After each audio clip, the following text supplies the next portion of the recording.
আসসালামু আলাইকুম ওয়া রাহমাতুল্লাহি ওয়া বারাকাতুহু। প্রিয় ভাই বন্ধু ফলোয়ার্স, যারা আমাকে ফেসবুকে এবং ইউটিউবে দেখে থাকেন, ফলো করে থাকেন এবং আমাকে লাইক কমেন্টস করে অনুপ্রেরণা যোগান, আপনাদের সকলের প্রতি আমার আন্তরিক শুভেচ্ছা এবং সালাম। আমি যে ধর্মীয় কোনো আলেম না, মানে ইসলাম ধর্মীয় কোনো আলেম না, এই কথাটা আমি আপনাদেরকে আগেও বলছি, এখনও বলি। আমি আসলে ইসলাম ধর্মের অনুসারী। আমি যতটুকু শিক্ষা অর্জন করছি জেনারেল লাইনে শিক্ষা অর্জন করছি, কিন্তু মূল ব্যাপারটা হলো ইসলাম ধর্মীয়, মানে অর্থাৎ দিনই এলম আমার মাঝে নাই, খুব কম। সেটা হলো যে বলে আপনি তাহলে কথা বলেন কেন? আমি কথা বলি, আমি একজন ইসলাম ধর্মের অনুসারী। তো নিজের আমল আকিদাকে শুদ্ধ করার জন্য, মানে আমার ইমান শক্ত করার জন্য, আমলকে শুদ্ধ করার জন্য যতটুকু প্রয়োজন ততটুকু শিখতে চেষ্টা করি। তো আমি পবিত্র কোরআন, আল্লাহ তাআলা কী বলছেন কোরআনে, সেটা জানার জন্য আমি মাঝে মধ্যে বাংলা অনুবাদগুলো দেখি। মানে আমি পবিত্র কোরআনের বাংলা অনুবাদটা দেখি, শুনি। তো তার পাশাপাশি আমি আমার কিছু হাদিস গ্রন্থ থেকে কিছু হাদিসও পড়ি।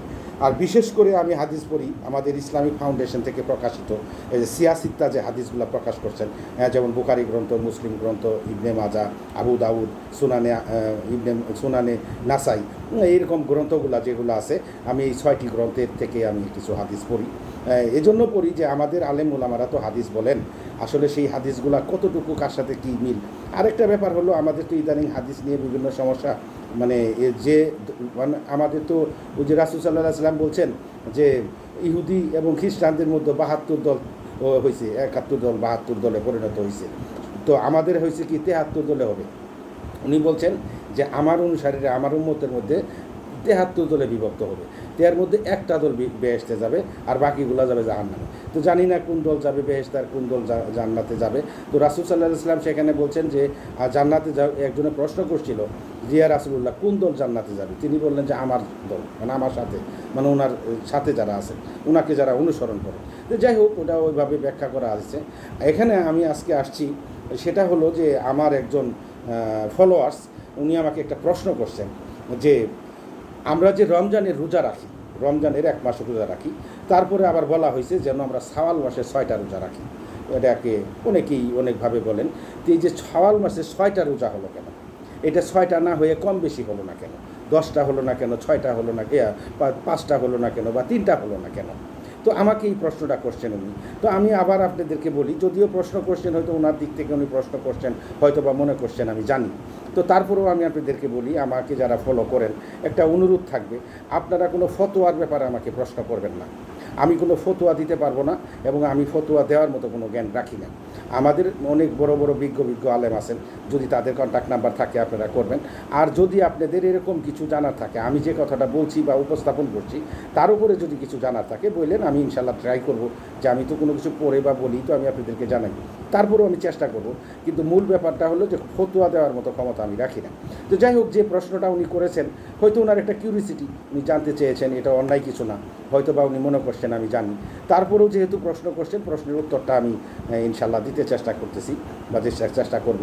হয়তো বা পুরোপুরি নাও হতে পারে, তারপরেও আমি বলি।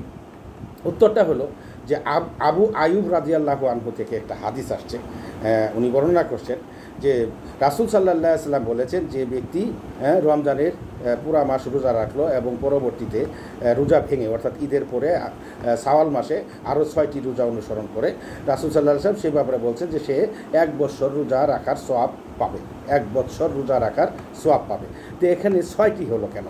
তো এইখানে 6টি হলো এই জন্যই, রাসূল সাল্লাল্লাহু আলাইহি ওয়াসাল্লাম এই ব্যাপারে ব্যাখ্যা করছেন যে রাসূল সাল্লাল্লাহু আলাইহি ওয়াসাল্লাম বলেছেন, যে ব্যক্তি রমজানের 1 মাস রোজা রাখলো, সে 10 মাস সমান, সে 10 মাস সমান রোজা রাখলো। আর সে রোজা ভাঙার পর 6 দিন যে রোজা রাখলো, সেটা হলো 1 বছর পূর্ণ হলো, তার 1 বছর পূর্ণ হলো। তার কারণ, এর মানে হলো যে একটি ভালো কাজ তার 10 গুণ দিয়ে 10 গুণ করা হয়, মানে 10 দিয়ে গুণ করা হয়, একটি ভালো কাজের 10 গুণ দেওয়া হয়। তাই একটি মাস 10 মাসের সমান, আর 6 দিন হলো 60 দিনের সমান। তো 6 দিন 60 দিনের সমান মানে 2 মাস, অর্থাৎ তাহলে 10 মাস আর 2 মাস, এই 12 মাস পূর্ণ হলো। এইখানে এই জন্যই এটা বলা হয়েছে যে সে 1 বছর পূর্ণ রোজা রাখলো। তো এই 1 বছর পূর্ণ রোজার সওয়াব পাবে সে। তো যাই হোক, আল্লাহ তাআলা আমাদেরকে বোঝার দান করুক এবং আমাদেরকে তৌফিক দান করুক। আর আমি যে এই তথ্যটা আপনাদেরকে দিলাম, কোত্থেকে দিলাম সেটাও আমি আপনাদেরকে জানাই। যিনি এটা বর্ণনা করছেন বা যিনি এই ব্যাখ্যাটা করছেন তিনি হলেন ইবনে আবির বিন ওমর, ইবনে আবির ওমর, ওনার নাম হলো ইবনে আবির ওমর। আর উনি যে গ্রন্থ থেকে নিয়ে আসছেন সেটা হলো আল মুকনি গ্রন্থের আল মানার সংস্করণ থেকে, মানে আল মানার সংস্করণ থেকে, ওই গ্রন্থ থেকেই আল মানার যে একটা অধ্যায় সংস্করণ করা হয়েছে সেইখান থেকে এটা উনি ব্যাখ্যা বলছেন। তো আল্লাহ আমাদেরকে বুঝদান করুক, তৌফিক দান করুক। আসসালামু আলাইকুম ওয়া রাহমাতুল্লাহি ওয়া বারাকাতুহু।